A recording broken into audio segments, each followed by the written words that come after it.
am just so absolutely proud of myself at the moment. I'm a little bit emotional.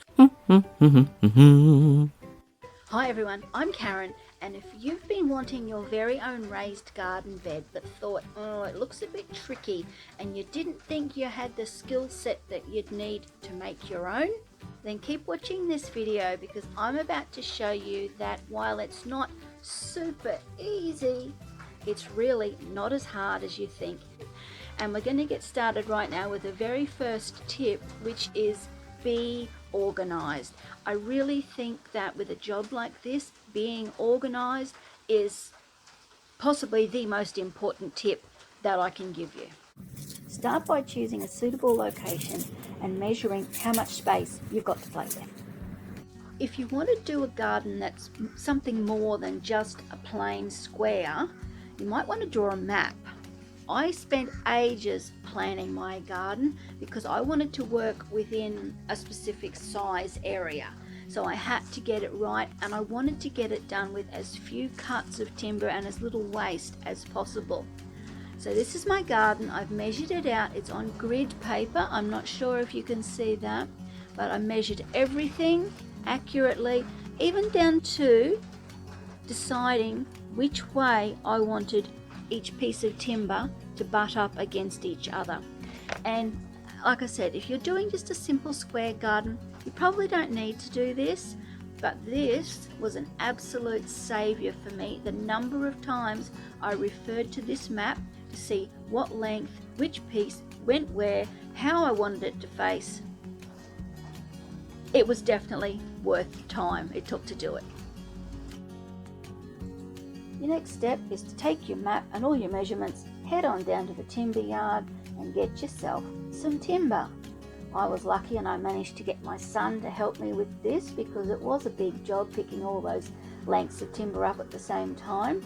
And while I was there, I got the guy from Bunnings to cut it for me. It saved me a lot of time and a lot of hard work. Remember to pick up all your other screws and bits and bobs that you need while you're there. And by the time I got home and stacked it up in the backyard, I was wrecked.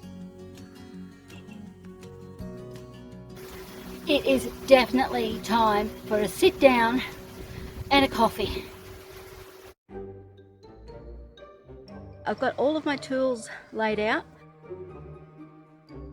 I've got everything ready to go. And I have been waffling around for about 20 minutes just doing nothing, because when it comes to doing a really big job like this, I get so nervous and I piss ass around for ages before I start. Once I get started, I'm fine, but getting started, I always find it really stressful. So let's get on with it anyway, because if I don't start, I won't start. So when I'm doing a job outside and I need to use electrical cords and an extension cord, they pull apart. You're in the middle of a job and they pull apart really easy. And to stop that happening, I do this. I just tie them into a little knot. That way, they don't pull apart. The first thing I'm going to do is start with the back panel, which is this one along here. I'm building my bed out of treated sleepers and I'm doing it 2 sleepers high. So I need to join them together.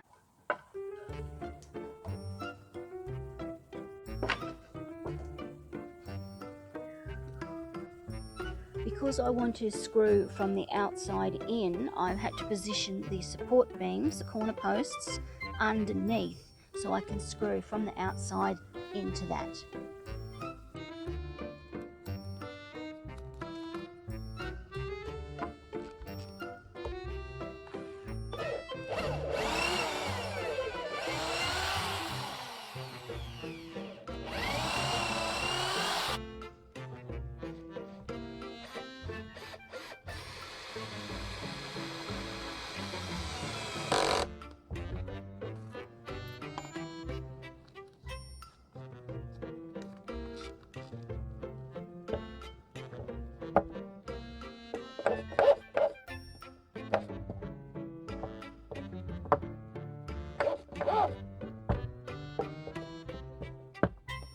So what happened there is I drilled the holes with the electric drill. The electric drill has got a lot of power to it. And I was hoping I could use the cordless drill to screw the screws in. That would save me from having to change the bits over from the drill bit to the screwdriver bit. But as I thought, the poor little battery drill just doesn't have the grunt to screw in these great big screws. So I'm going to have to change the heads over every time I want to do something, which is a major pain in the bum, but often that's just how it works.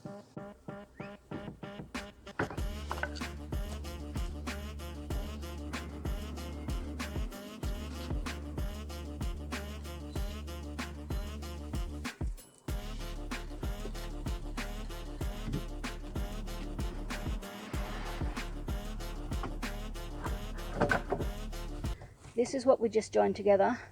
Those two pieces there are just sitting there. I haven't screwed them in yet. Now I've chocked them up with bricks to get them flat. And I can get in behind there and I can screw them in from the outside, and then I'm going to have to try and jiggle the whole thing over so that it butts up against the cement.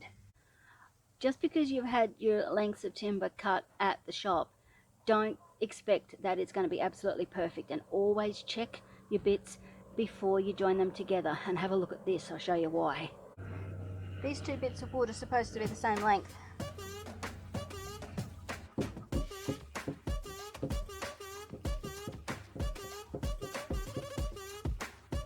I highly recommend getting yourself some steel cap boots. If you're going to be doing a lot of work out in the garden using pavers and sleepers or anything heavy at all, steel cap boots are going to save your toes from so many things.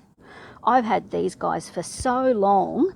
Look, they're actually starting to erode and fall apart. That's how long I've had them. But they have saved me from so many broken toes. I don't know how long. I mean, even over there before, I got my foot stuck underneath the timbers. So if you can, get yourself some steel cap boots. They don't need to be really expensive ones, just a cheap pair. These are only from Kmart, but like I said, that was a really long time ago. I don't even know if Kmart sell them anymore. But yeah, steel cap boots, definitely the saviour of toes.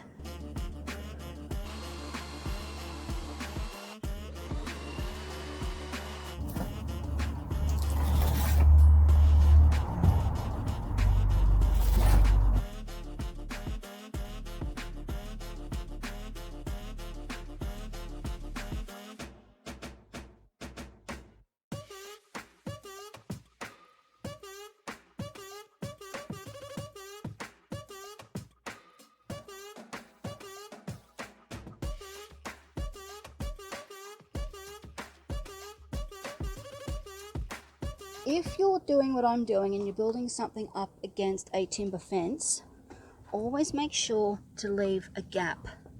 You know, there's a hand width. You need to leave space here so that air can flow through, so that any leaves and debris that gets caught down there can be blown away. If you don't leave that gap, it absorbs the moisture. The timber gets wet from the garden bed, the timber gets wet on the fence, any leaves and stuff that gathers down there, it gets wet, and all that does is rots the bottom out of the fence. And, you know, you don't want that to happen.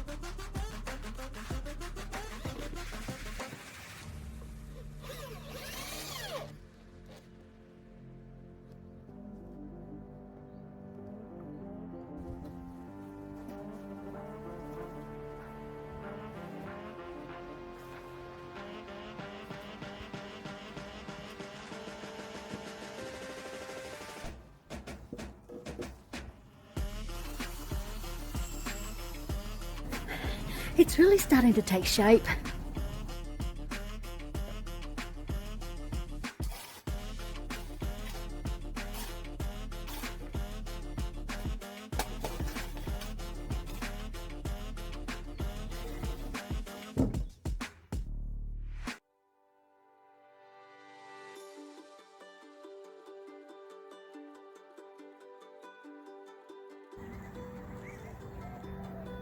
So what do you think of my garden bed? Let me know down in the comments what you think of it. I think I did a friggin' amazing job. I am so proud of myself. Sure, there are bits that I'm just looking at them now. There's a couple of corners that didn't line up as straight as I would have liked. It's not perfect, but it is a garden bed. You know, it's not going to be perfect. And I can stand back and look at it and say, I did it myself. And it is the best feeling.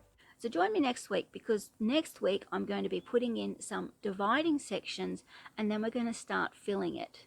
And also next week I'm going to talk about using treated sleepers, because I know a lot of people have concerns about using a treated sleeper around food products. So I'm going to be talking about that quite a bit. Remember to subscribe, because after we fill it, we're going to start planting and growing, and it's just going to be the continuing story of Karen's garden bed. I will see you all next week. Thanks for watching. Hope you enjoyed it. I'm so proud. I'll see you next week. Bye.